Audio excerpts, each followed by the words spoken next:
poor Punchy, am I right? I mean, they hunted this guy like a dog. I mean, they kept coming and coming and coming.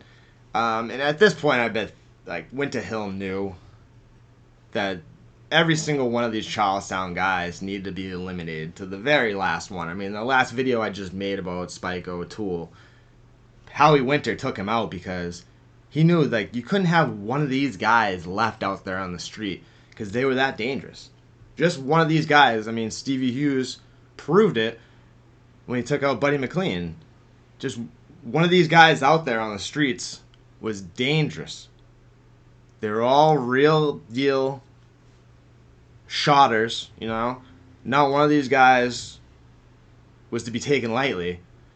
So they were just relentless how they went after these guys. And they were relentless how they went after Punchy. I know Punchy probably had all this stuff coming to him. He gave it as good as he got it. But somehow I do feel sorry for this guy. Just like towards the end, he must have just been. I mean, you look in the pictures, he looked like he was like 70, and he was only like about my age. He was only like in his 40s, I think, when he was killed. And he clearly had PTSD before they knew what PTSD was after the first couple attempts on him. Like after the second attempt on him, he woke up in the hospital and he was screaming and just covered in sweat and having tremors and stuff. And yeah, he was having nightmares. He had PTSD from having multiple attacks on him, multiple attempts on his life, and from having his brother killed before that. And they were after all of them. So Edward Punchy McLaughlin was one of the three McLaughlin brothers. So him and his brother Bernie were basically like the leaders of the gang. Their younger brother Georgie was just around to get drunk and, you know, to sick on people. But they were kind of like a loosely more like there wasn't really a lot of structure to their gang. They weren't like it wasn't like the mafia.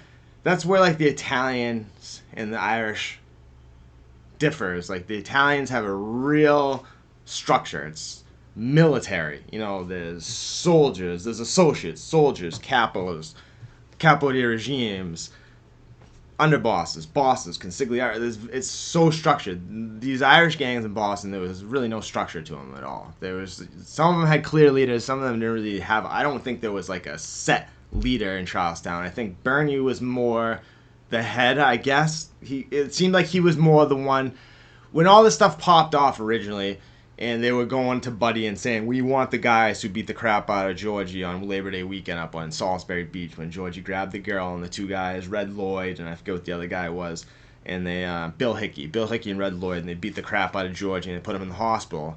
And Bernie went to Buddy and was like, give us the two guys that put Georgie in the hospital and almost killed him. But he's like, I'm not going to do that. First of all, Georgie had it coming to him. Second of all, I'm not going to do that. So then they tried to put a bomb underneath Buddy's car. Buddy caught them while they were doing it. He came out of his house and he opened up on him with his Luger pistol and he missed.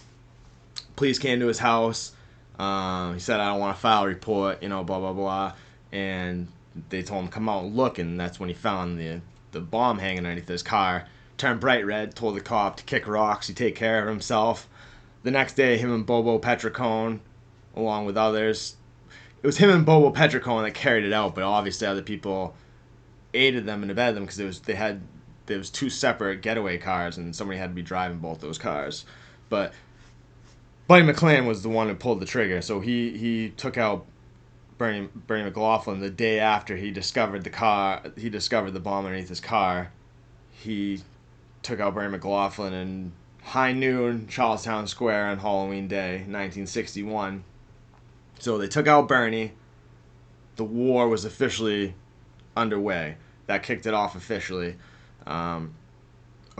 Originally, you know, there was a lot of guys that were cool with Charlestown. Like Larry Bayonne was really close friends with Stevie Hughes from Charlestown. I think they met in prison or something. But those guys were really close, and Bayonne, let that be well known. He didn't try to hide the fact that he was in favor of Charlestown at first. He was best friends with Stevie Hughes. He wanted them to win. There's a lot of guys like Whippy Bennett was originally, and the Roxbury guys, they were originally more on the side of McLaughlin's, but Steve Flemmi said he never really trusted Spike and Georgie and a lot of those guys because they drank a lot, and he said that they weren't really guys you could trust. He said they could be your friend 1 minute, and then 1 minute they could be pulling a gun on you. So a lot of you guys were aware of them anyways because they were just really dangerous guys. They were dangerous.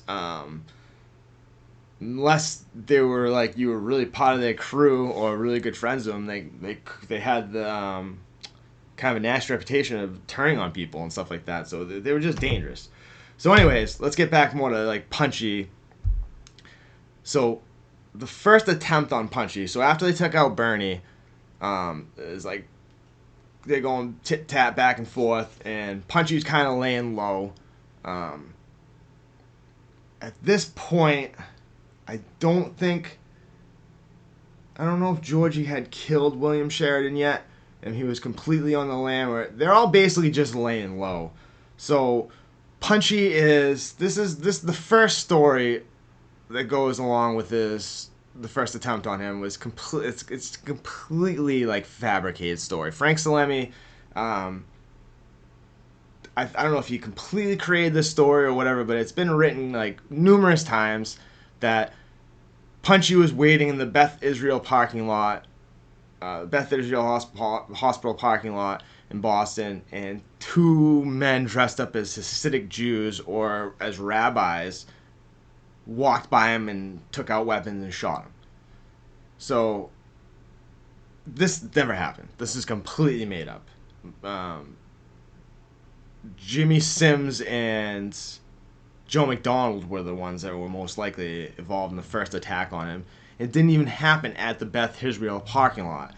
And it happened in Brookline, which is like right over the border. It's like Beth Israel Hospital is like right over the Boston border from the city of Brookline, which is right next door.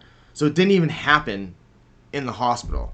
And so it's pretty kind of funny on the Double Deal podcast where they talk about a lot of stuff from like 1960s Boston gang war.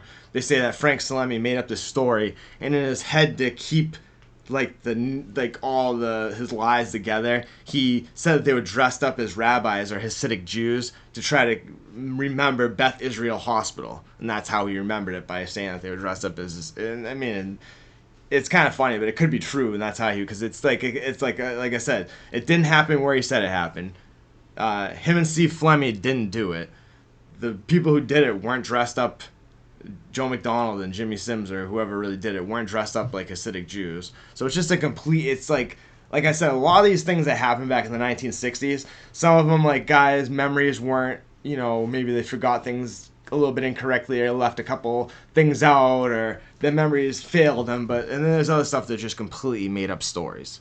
Like this one is an example of that. It's just a completely made up story by Frank Salemi, and he did weird stuff like that where he takes credit for stuff that they never did. Like, I don't know. A lot of guys try to like put stuff on other people. Like he was taking credit for like an attempted murder that he never even did. I don't know. It's kind of bizarre. So that was November 23rd, 1964. So like I said, Punchy was like laying low at this point. He was kind of like, war had broken out. It was kind of like shoot on sight type situation.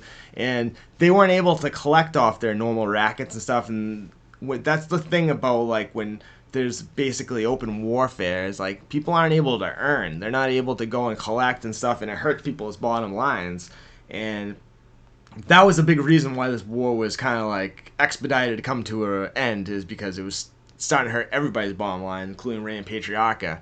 And he like made the famous claim about, I'll declare martial law and I'll start just taking everybody out, because it was starting to hurt his pockets, and you don't want to mess with Raymond's money. So Punchy couldn't earn like he was before, and he didn't have money coming in. So apparently he was lured there by Earl Smith. He was supposed to go and get some money from him because he was kind of broke, and to keep the war going, he needed some money. So he was supposed to go meet Earl Smith for money, and Joe McDonald and Jimmy Sims showed up instead with shot off shotguns and blew off half his jaw. And this is why I'm saying how I feel bad for Punchy, because so the first attempt, they took off like half his jaw with a shot off shotgun. Goes to the hospital, Beth Israel Hospital, which is right around the corner. They patch him up. He's released.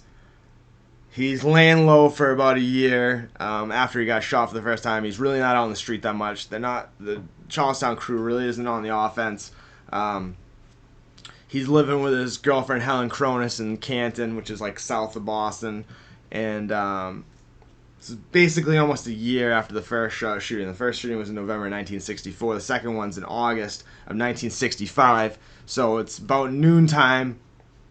He's gonna drive to West Roxbury from Canton. He's got a brand new Oldsmobile, and he's about to go make the first payment on the car.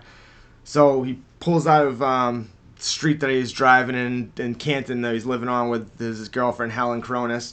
He starts driving, and he notices on one of the first side streets he drives by, like, this beach wagon pulls out behind him, and there's a guy on a walkie-talkie, and he's, oh, what's going on here? And then that car, this is allegedly how the story happened, that car had Wimpy Bennett and Frank Salemi in it, and that was like the tail car or whatever. And so the signal car. So they're signaling Steve Flemmi, who is perched in a tree with a sniper rifle. This is how the story goes. And this one too is also seems like a little bit like it just is like they've really executed a hit this way. It seems like there's such easier ways they could have gone about this. It just seems so, I don't know. It seems just a little bit ridiculous. So Steve Flemmi is perched in a tree on like a golf course that's adjacent to this road, and he's up there with an M1 sniper rifle, and the wagon that Wimpy Bennett and Frank Salemi are in, they're in the signal car, and their signal is when they're past the car on the right, that's Wimpy Bennett's car. I'm trying to talk over this fucking dog that's out there barking, like, what the hell? So they're supposed to signal that the car that's to be shoot is when they rapidly accelerate and pass a car. That's the sign to Flemmi, who's perched in a tree. Now, how that they were gonna station this perfectly, that they know that Punchy is gonna drive by the tree at the right time, that they're gonna be able to signal it to Flemmi. That's what I'm saying. I don't know. This seems a little far-fetched, but apparently, when they speed up and they pass him, it's the signal to Flemmi to start opening up, and he does. He starts opening up on Punchy's brand new Oldsmobile. He shatters his windshield. Poor Punchy's driving by. His car passes him, and then all of a sudden, bullets are coming out of nowhere. And one of the first shots goes through the windshield, and it blows his hand right off of the steering wheel. Almost takes off his complete hand right with the first shot. And then they pepper his car about 9 or 10 more times. Punchy drives off the side of the road. He goes the wrong way on on-ramp onto the highway, and he's driving southbound on the northbound lane, driving head-on into oncoming traffic. Cars are weaving in and out. It's the middle of the day. And that's another thing. They're opening up on him on a busy street in the middle of the day when there's other cars driving around and stuff like that. Like, what a stupid plan. And apparently one of the errant bullets that was shot at his car hit a house on the road too.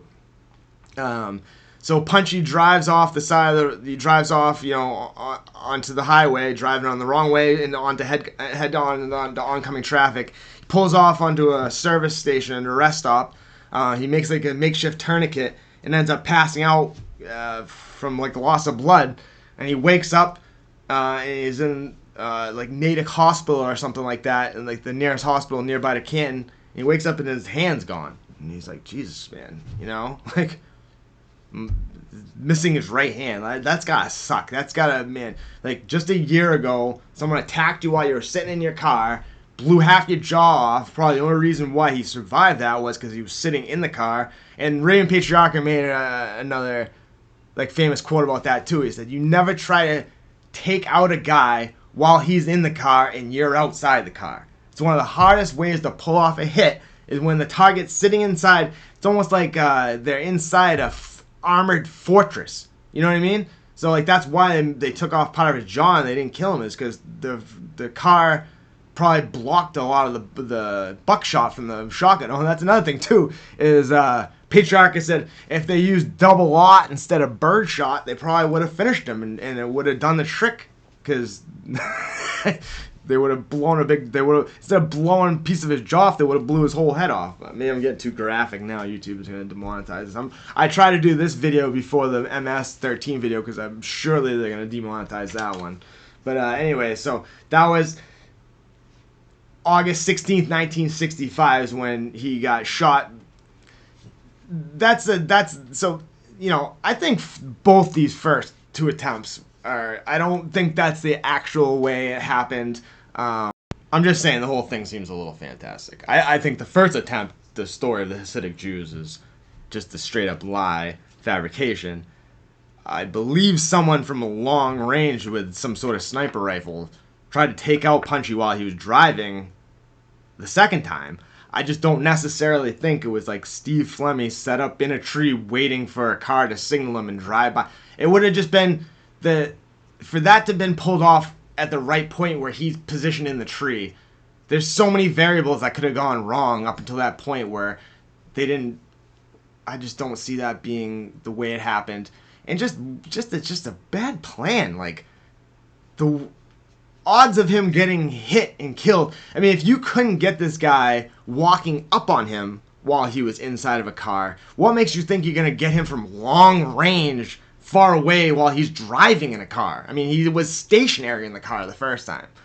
I don't know, man. But, I mean, in H. Paul Rico let these guys know, because he was instrumental in, like, helping these guys find Punchy. I mean, this guy was so dirty and so crooked. He wanted the Charlestown guys wiped off the map more than anybody on Winter Hill, probably. And he was instrumental in giving these guys the information they needed. He gave them Kellen Cronus's address in Canton, from where to start, from where to find him. He was the one that eventually, for the third and final one, gave them the information from the bus stop that he was taking to go to Georgie's trial. I'm jumping ahead of myself talking about that, but anyway, so he woke up, he was in the Natick hospital, he woke up and was missing his hand, and I mean, that must have been a friggin' traumatic experience. I can't imagine, he looked like he has aged 10 years in the year from his first shooting to his second shooting. He looked like 100 years old. This guy was maybe, I don't even think he was 50, and I do. At this point, I kind of feel bad for him. His brother Bernie's dead. He's been shot now twice. He's missing a hand. Georgie's on the lam. I think at this point he had been arrested and captured for the murder of William Sheridan. That he claimed, like, until the day he died, that he never committed. That the bullet that killed Sheridan was a sniper rifle aiming for Georgie himself, and they missed and hit Sheridan and killed him because he was in the hallway at the same time Georgie was. So Punchy's laying in the hospital. They shipped him up to Mass General from Natick Hospital, and they would say that he was waking up and he was having nightmares, and he was screaming, he was covered in sweat, and they said, what's wrong, Punchy? And he's, I know they're coming for me again. He knew it wasn't over, He was having symptoms of post-traumatic stress syndrome, I mean, the guy had been two attempts on his life at this point. Like I said, his older brother got killed in cold blood in front of 100 witnesses in downtown Charlestown in the middle of the day. Buddy McLean killed him, and nobody saw a thing, because these guys, they were feared, but they weren't loved. The guys in Charlestown did not love these guys, because these guys were vicious and they were ruthless. And, they never gave somebody a chance. When they had somebody down bad, they never let them up, you know what I mean? So there was nobody that was going to give these guys, a break when they were, up against the ropes. So that second shooting happened almost a year after the first one. But then after that, Punchy knew it wasn't going to be over until he was dead. He knew that they were going to keep coming for him, and that's why he was waking up in the hospital, and he was having these nightmares, and he was screaming, and he was sweating. And so after he got out, he's back with his girl, Helen Cronus, and now he can't drive. He's got one hand. They blew his damn hand off. So as a show of solidarity, he's showing up to his brother Georgie's trial every single day at Boston Superior Court. And they all know, like, this trial's a farce. They're gonna convict Georgie. He's guilty before a trial. It's supposed to be innocent until proven guilty, but he's guilty until proven guilty. So there's no hope for him. But still, as a show of solidarity, a show of love to his brother, Punchy makes it to court every day. And he says when he's in court, he feels safe. The court is under huge security. There's guards, there's armed, like, guards and police everywhere. So while he's at court, he knows nobody's going to try him there. but on his way to and from court, he knows he's vulnerable. So H. Paul Rico comes through for his boys, and he stops by the Roxbury garage, Frank Semi's garage, and he tells these guys, you know, every single morning, Punchy's girlfriend is dropping him off at the Spring Street West Roxbury T station, the bus stop, and he's taking the bus to Pemberton Square and getting off to go to Georgie's trial. So he said if you want to get him, that's the place to get him. So the day before the murder, neighbors of the Spring Street West Roxbury T station said they noticed a swarthy, strange-looking Puerto Rican man wandering around the neighborhood. And this was Steve Fleming, because he later said that he had a girlfriend put on like foundation or base or some sort of makeup on his face to give him what he said what he thought was a Puerto Rican look, you know, give his skin a little bit darker. So the morning of October 20th, 1965, Punchy gets dropped off 7:45 in the morning like he does every morning by his girlfriend Helen Cronus on her way to work. I think she was like a nurse's aide or... No, she was working in like a factory somewhere. This poor lady, man. It can't have been that glamorous to have been a mob guy's girlfriend. Jeez, man. This lady's working in a factory, dropping her boyfriend off at a bus stop so he can go to the murder trial of his brother with friggin' his one hand and half his jaw missing. And she's got to go to work in a factory for fucking minimum wage. Yeah, it must have been real great being a girlfriend or a wife of one of these guys back in the day. Real glamorous, just like the movies. So, Punchy's walking up. He's waiting in line, about to get on the bus. He's holding a paper bag. Some people might think it's his bag lunch he's taking with him, but it's a weapon. I don't know what he thought he was going to do carrying around a paper bag. How's he going to get to it? He's got one hand. Whatever. He's basically resigned to the fact that it's coming and his life is not that much longer to be lived. But still, he's got the piece with him. He's going to maybe try to do something.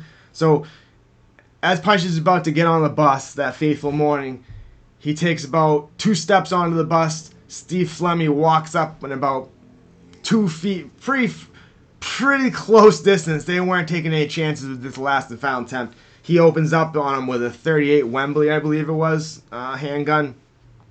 Shoots Punchy in the neck. As like a shot of adrenaline, Punchy runs about 10 feet and then collapses flat on his face. Steve Fleming stands over him, puts about 3 or 4 more rounds in him. Kind of puts him throughout his whole body just to make sure there's no chances being taken. 3 strikes, Punchy McLaughlin's out, and this was the final blow. And he was dressed in like a 3-piece suit. Steve Fleming was dressed in a 3-piece suit, and he had the foundation on and gave himself a swarthy Puerto Rican resemblance. And it's funny that the neighbor of the bus stop, that's what they reported to police, that they saw, an odd-looking Puerto Rican man wandering around the day before, kind of peeking in and out of yards. And so Fleming ran through the parking lot and ran through someone's yard, and Steve Fleming was waiting on the other side of the person's yard onto an adjacent street in the getaway car. It was the last and final attempt on Punchy where they got him was a very well carried out hit. Much better than the first two. The first two, and Paul Rico told him in that second one where they were shooting on the open road with other cars driving by and stuff in broad daylight. What sloppy work, guys, Not professional work. But like I said in the beginning of the video, you gotta, I don't know, I kind of felt bad for Punchy. At the end when they got him, this guy, he's been hunted. Jerry Angelo was the one that famously said, "They're after me like a fucking animal." But they were after Punchy like an animal, man. This poor guy, they hunted him relentlessly. But they had to, because right after, less than 2 weeks after, on the anniversary of Bernie McLaughlin's murder on Halloween, Steve Hughes, basically one of the last guys out there, who was hiding in the shadows, lurking in the shadows in Somerville, and Winter Hill's home turf, and he caught Buddy McLean lacking, man. Him and Blue Agostino and the guy, I can't remember the other guy's name. I didn't think about this before, but it was Buddy McLean, his bodyguard, and another guy totally unaware, and Steve Hughes popped out of the shadows and shot all 3 guys before any of them could pull a revolver, and got McLean dead. So I mean, this is what I'm saying is like Winter Hill knew that they had to systematically kill these guys one by one. So after they got Bernie's dead, Punchy's dead now.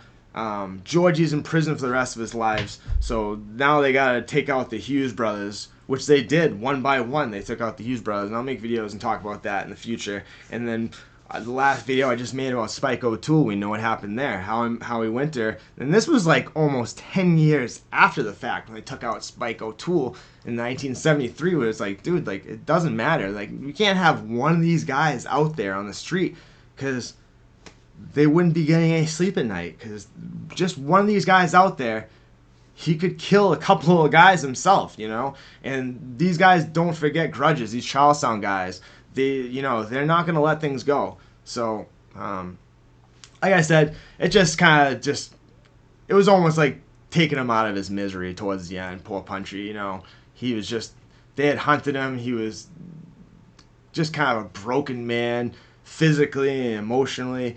And he's watching them put his brother in prison for the rest of his life for a crime he supposedly didn't commit, and that had to be tough to watch that as well. So just kind of like, nothing good came from this war. It was just a lot of senseless killings on both sides. It kind of erupted in the whole city, and people used cover of the 1960s gang war they were just looking to settle old scores. It was just a very dangerous, violent time to be in the underworld and to be a gangster. So if you guys like this video, hit that old like button. If you're not subscribed, go ahead and subscribe. Leave a comment. Make a request. Take good care of yourselves. Make good choices. I'll be back with more content very soon. Have a great day, guys. God bless.